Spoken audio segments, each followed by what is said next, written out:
Come on, hurry up. Give me the snap decision. That's all I need. You know, we value and reward those who can think and act quickly. They're sharp. They're decisive people. They can keep up with the speed of computers and get things done. But you will be convinced that we have it all wrong after you read the book, Wait, the Art and Science of Delay. It was written by University of San Diego professor of law and finance, Frank Partnoy.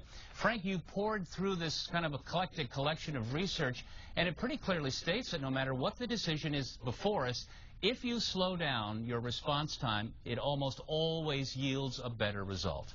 It's surprising and counterintuitive, but whether it's milliseconds or seconds or even years, if we follow this kind of two-step approach of first figuring out the maximum amount of time we have available to us, and then procrastinate, wait until the last possible moment, that whether we're talking about business decisions or first dates or apologies or professional athletes returning serves and hitting baseballs, that invariably studies show over and over again that we're better off delaying. You're not kidding. That's counterintuitive. You're basically saying that procrastination is a good thing.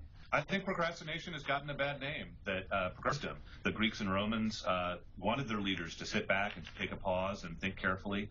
And only recently we've had a kind of anti-procrastination industry that has made us feel guilty about putting things off. But the human condition is that we always have an infinite number of things to do, so we're always putting things off. And really the question is, what are we doing today? If we're just lazily sitting around on the sofa doing nothing, then that's a problem. That's bad procrastination. But there's good procrastination too, which is just managing delay. We talk to traders on this program every day, and they work in these computerized exchanges, and they have to operate kind of at the speed of light. That's that culture.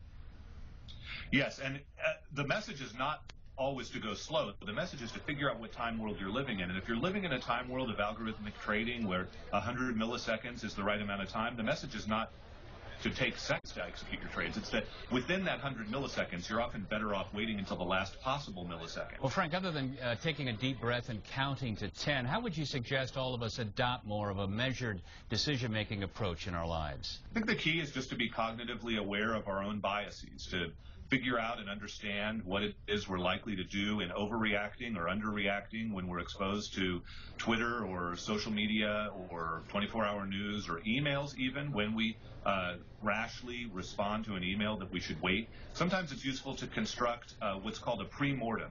Not a post-mortem after the damage has already happened, but a pre-mortem that sort of takes into account what your own biases would be and imagines, okay, what will I do if my portfolio declines by 30% or if this stock tanks in the first hour of trading? To understand in advance what your own limitations might be, like a great professional football coach would do, like Bill Belichick does, preparing for the last seconds of a game, so that you know what your own limitations are and you can react accordingly. Frank Partnoy, author of the book, Wait, Thank You. Thank you. Thank you, Bill.